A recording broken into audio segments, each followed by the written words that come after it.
Happy hump day, everybody, and welcome back to Brown Bag Bets. Powered by BetSports, we are your daily dose of quick hit handicapping and sports betting picks. I'm Alex Christensen, and joining me, as always, pretty in pink again. He's got the pink blue thing going on this week. Mr. Yeah, Andy I have Molitor. two pink How are things in sweatshirts, and Minnesota? yeah, two pink sweatshirts, and I've worn them not bad, but also not good. Snow day, so the kids are at home doing Lord knows what with Ooh. God knows who by themselves. So I will have to leave work a little bit early because I didn't have a chance to clean up the driveway. It just got like another 5, 6 inches of snow. Honestly, they call snow off so quickly or school off so quickly nowadays. Like back in my day, Grandpa Andy. But Walk like uphill both ways through 2 feet of snow.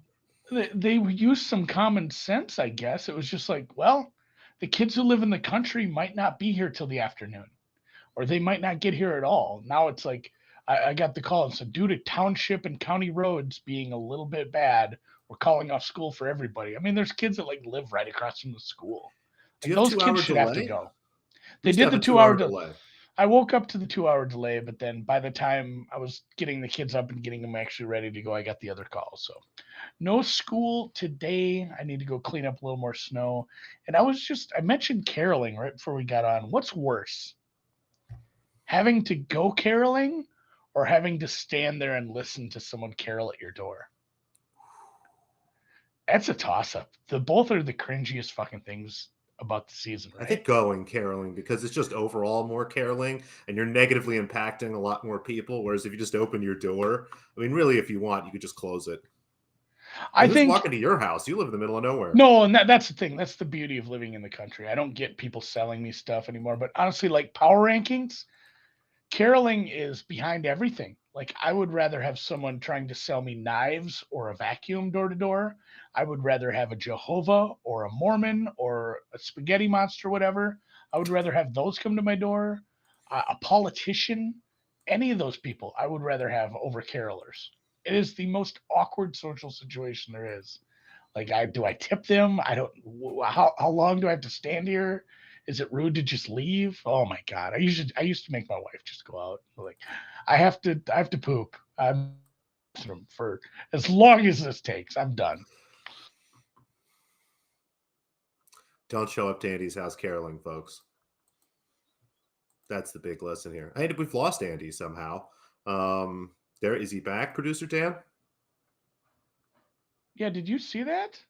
Yeah, I'm you here. disappeared. You're back now. Okay, we're good. It's like the screen faded. Like I was having some sort of a stroke, but no, I'm fine. Tonight, Thursday night football kind of snuck up on us with the World Cup and other stuff going on. But 49ers Seahawks, this would have been a bit of a better game, I suppose, if both teams had won or both teams had lost last week. But it's a little more anticlimactic. This will pretty much end any chance of the Seahawks winning the division if they don't get this done as a road or a home underdog, with the Niners absolutely taking care of business last week and the Seahawks dropping one. Seattle's still in the mix for obviously wild card positioning, so every game is still important. But yeah, this could have been everything for the division. And if the Seahawks were to pull the upset at home, it still would be, hey, you know what? They're tied. They've each won against each other one time. Seahawks are only a game back. They're still starting Brock Purdy. So yeah, let's go. This could be an exciting game, and I have a couple bets in this one. Any thoughts on this before I get to my action? I think this is a really hard game to handicap because everybody saw Brock Purdy come out last week, look great. But now we've got a game of film on him. There should maybe be less adrenaline going there. And not that the quarterback for the 49ers has to do a ton, but I'm not quite sure that this 49ers team should be a 3-point favorite on the road, maybe 1 point, something like that. But three seems like a little too many to me. Yeah, and I will mention I brought this up if you watched the deep dive last night. I've maybe done this once or twice all year. I maybe do this once or twice all year, but I bet the over with Drew on Sunday, the opener show, and then I came back and also bet Seattle. Similar handicaps, but a lot of it is just, and I guess so. Here we go, like 30 to nothing San Francisco. But Getting that good Seattle plus 3.5 felt good. And I even mentioned this last night as we recorded. I What said, did you pay for "What? 3.5, by the way? Just flat." I 15? mean, yeah, Flat? no, You I got a mean 10? this was like Monday, I bet, or Okay. Tuesday afternoon. I bet this. So I did expect the market to go that way. I'm happy that it did. And I even said this to Drew. I said, "Why isn't this Seattle plus 3 like minus 120? I think it should be expensive to get a 3. That's like you said. It should be San Francisco minus 1.5." Purdy was great, but now he does head to a road game and ahead of a very raucous crowd. I mean, this is still one of the better crowds, one of the better home fields. That said, what do you do to counteract that if you're a smart man like Mr. Shanahan? You run the ball with all your good running backs against a team that can't defend the run for about the past month or more. So San Francisco should have like 250 yards on the ground. They should score. San Francisco also, though, a little bit of a cluster injury, a little bit of a problem, especially in the secondary. This defense is beat up. And DK Metcalf, was it Marquise Goodwin and Mr. Lockett. oh, Mr. Tyler Lockett? Mr. That Pocket is a Lockett. that is a absolute killer 1, 2, 3. So I think Gino has a nice bounce back, plays well. I think both teams end up in the mid 20s here. I think this total is quite low. And I think it's a 3-point game one way or the other. So hoping for, I don't know, 27-24. Either way, doesn't matter. Don't care who wins. And then, Seems gosh, like a I lot of guess I touchdowns tonight. Doesn't it? Like, not a field goal game? I feel like it's a touchdown game. I don't know hope why. ideally it is San Francisco is called heads and they have won the toss. San Francisco is deferred. The Seattle Seahawks will receive the ball. And here's the kickoff. He's about 3 deep, but he's going to bring that out. Oh, he has a lane. He has a lane. And boom, all of a sudden, 40-1 right off the bat. The over's looking good. My bet's looking good. And we cash the DST immediately. But you have a big card today. I love this. 7-pack today. I'm not really sure. 7 spots, 7-pack. They don't really organize things in sevens, but 7 picks tonight. As Andy already hinted here, got both defense and special teams. These are two teams, both in the top 5 in the NFL in terms of takeaways. Seattle a little better holding on to the ball, but the 49ers certainly turn it over quite a bit. Again, we've got Brock Purdy here in his second game on the road. Both of these numbers much too big for me. Had the 49ers close to 16, 17-1. I like the 20 or better that's out there. The Seahawks at 40, again, had that in the high 20s, low 30s. Happy to take 40-1 there. Going back to the top there, the shortest number on the list. Get your George Kittle stuff in tonight. First touchdown, to score a touchdown, over receiving yards. I know that the matchup dictates the 49ers run a lot, but whenever Deebo Samuel has been out, George Kittle's numbers jump. He sees a lot more targets, especially in the red zone. And this Seattle defense, as bad as they've been against the run, have been just as bad basically against tight ends. Giving up a lot of yards this year, really easy team to attack. And again, with kind of the deficiencies at linebacker and secondary, I think we're going to see a big George Kittle tonight. I'll definitely have a DFS lineup with him as my captain. Again, talked about the defenses there. Brock Purdy ran in the second touchdown last week. We saw, again, as things break down on plays, he is comfortable rolling out a little bit. We know the 49ers, again, love to run the ball, don't mind running their quarterback. So, again, anything 25-1 or better looks pretty good to me on Purdy.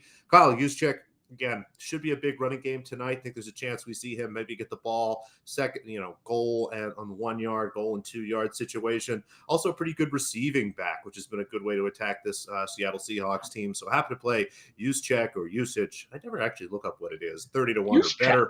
Yeah, you do say the check. Juszczyk. I like it. Will Dissly, if it's not going to be the Jeff Swaim first touchdown Memorial Trophy, it might be the Will Dissly first touchdown Memorial Trophy. Has a couple already this year, is someone that for whatever reason, they throw the ball to Noah Fant between the 20s, but once you get into the red zone, it's Will Dissly time. Again, not quite sure what that is, but we know the Seahawks, again, like to use a lot of 2 tight end sets.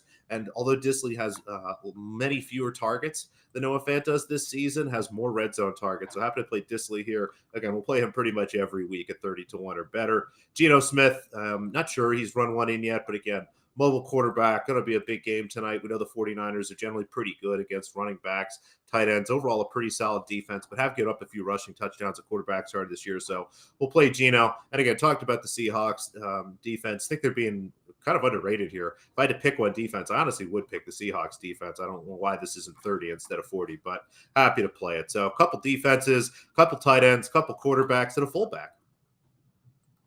Not any fullback though. I mean, this is a fullback that goes out on like solid routes.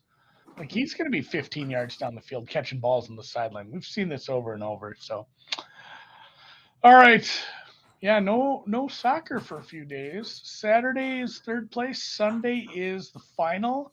It is I a like that they do a third jam-packed, place game. I know, and hopefully it's just a case of Croatia has been to finals and Croatia's been to big matches and they don't give a shit. Whereas Morocco probably cares. I think it is. Everybody bet the over in that. That's more of a trend thing. But usually wide open play in a match that doesn't really matter. So I think it's like the last 10 Euros and World Cup final third place matches have been like 9-1 to the over. It's just one of those things everybody bets early because you're going to get a good number. The market's going to move that way. So just spoiler, I already bet the over in the third place match. But what a weekend, because we do get NFL standalone games on Saturday. You get the World Cup third place and finals. You get your normal Sunday football, but also bowl season just starting up as well. There's FCS playoffs going on. I think Andy Williams is on to something. It might be the most wonderful time of the year. And yes, I think I don't know what the bet's called in the third place game to hoist the consolation plaque. Honestly, I think it's just like to win the match. Man, would they go to extra time? They should let the third place game tie. Like to have penalty kicks for third place would be pretty funny. So I digress, though. I finally had a winner in college basketball. I think I'd lost like 6 straight because that's life sometimes. Them's the breaks. But I tell you what, we kind of hit our stride because the magic all over the place. And the Gophers, I got a little tight at the end.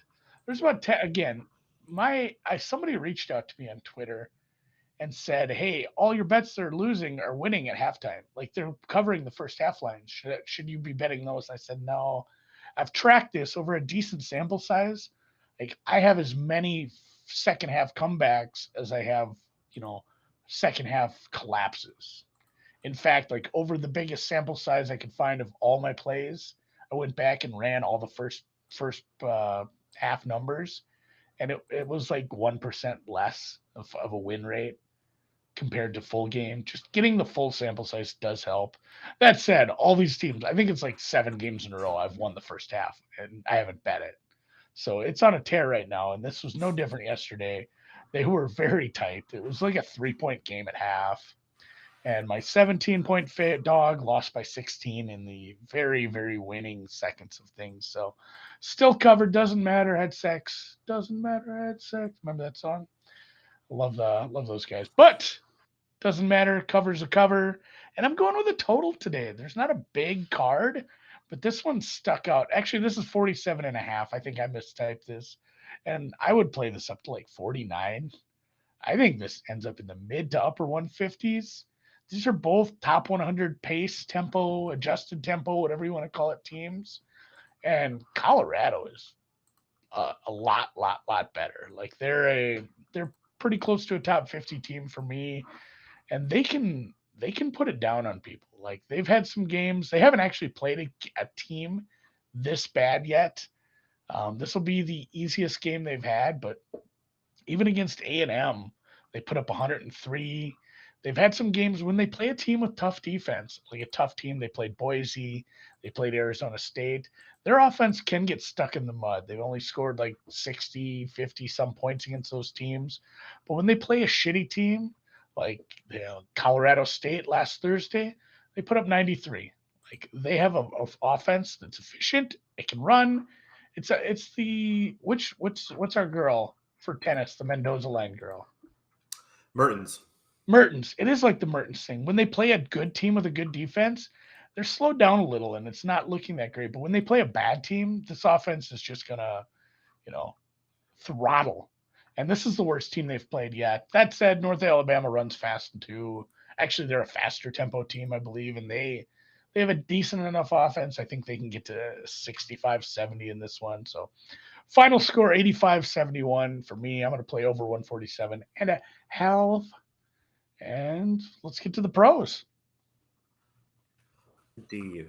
A pretty small slate tonight. Again, it's Thursday. The NFL is too afraid, the NBA is too afraid of the NFL.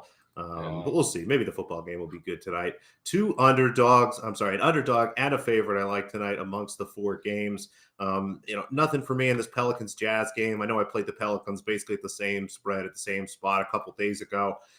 Injury report looks a little worse for the Pelicans tonight. May end up playing that, but laid off of it for now. And then the Phoenix Suns LA Clippers game. Would love to bet a Clippers over. The pace was great last night, but really hard to trust them. Given the shooting, and it's a back-to-back, so I expect maybe some injury nonsense with Kawhi or Paul George. So if you're thinking about playing that Clippers-Phoenix game, pay attention this afternoon to what some of the injury reports are going to do and see where the line moves, so maybe you can try to get ahead of some of that stuff. But 2 bets I do like. The Houston Rockets have been absolutely great for us. Again, as long as they're not playing in Denver, this team seems to be able to cover numbers. They've been really good at home. They're 4-point underdogs tonight to a Heat team that's going to be on a back-to-back tonight. Did win against Oklahoma City last night, but it was a close, grinded out game. Tyler Hero played a ton of minutes on an ankle that's not 100%. I think there's a chance maybe he misses tonight. Jimmy Butler should be out again tonight. So another short lineup for a Miami Heat team going up against a young underdog at home. I'm going to take the points. I really like the Rockets here. If you want to play the money line at plus 155, plus 160, go ahead. I haven't done that yet. Still kind of looking at that number, but 4 looks great. I had this game closer to 2. The Memphis Grizzlies -2. Favorites at home over the Milwaukee Bucks. The Milwaukee Bucks have been pretty good this season, but no Drew Holiday tonight. Going to be a really tough travel spot. The Bucks are in kind of this weird stretch where it's home game, road game, home game, road game, home game, road game for a little while, and this is their last road game before they go home for a short stretch. Always a tough spot. This Grizzlies team has been really resilient. They're finally starting to get healthy. Still no Desmond Bane, but this team is as many as any team has. Enough centers and big guys here to try to slow down Giannis. I think as long as Jaren Jackson Jr. can stay out of foul trouble, it'll be interesting to see how he does trying to guard Giannis tonight. Again, not that anybody can, but they've got enough guys that at least give him some trouble. John Morant has been fantastic, and without Drew Holiday, it's going to be a really tough matchup for the Bucks. I had the Grizzlies 4.5, almost 5-point favorite, so happy to lay the 2 here. Again, Rockets as underdogs, Grizzlies -2. Jason, I'm not a very big prop bettor. Not a whole lot sticks out to me. I'm trying to think if maybe there's some angles, but yeah, sorry, I don't have any props. Yeah, it's hard to grab one right off the top of your head. I'm trying to think of, the guys who bet props every day that I see are successful, especially like when I see them in accounts. McCollum overs. Yeah, they're betting I'll like just steal 90%. That from Rick Seacamp. 90% of them are unders. I don't want to give you that. That's no fun. Yeah, Rick Camp, if you don't follow him on Twitter at Rick C. Camp, he does a great job with player props. Also has one of my favorite non-sports podcasts, Andy, the I'm Fat podcast, where they just talk about food and all sorts of wonderful stuff. I don't know if you've had a chance to listen to that, but yeah, check out Rick. Rick's a good cat. And the rundown says no tennis, but the match that's going on right now has taken much longer than I expected. So if you're listening live right now, Lucia Bronzetti is walking onto court. This match is going to start in the next 3 minutes. Go ahead and bet her at plus 100 or better. I'm looking at plus 110 right now against Clara Burrell. So didn't expect to have a tennis pick. That match was supposed to start like 15 minutes ago, but the mystery and magic of tennis, Andy. For the next 3 minutes, I'm not sure if anyone's old enough to remember that song, Dr. Hook's Sylvia's Mother, worth looking up if you like yourself some 70s soft rock. Actually, that was just a good band. Dr. Hook fucking rules. Anyway, we're going to head. I'm going to go listen to some Dr. Hook. You guys go hit the thumbs up. Enjoy your Thursday. Have fun. I'll see you later on today, halftime with Drew of tonight's NFL game. We're going to come up with a second half bet. That's all I need. I have first touchdown scores. I bet the side and the total. You know what I could use? A halftime bet, too. Jesus Christ. Let's do it. Problem, Andy. All right. Until tomorrow.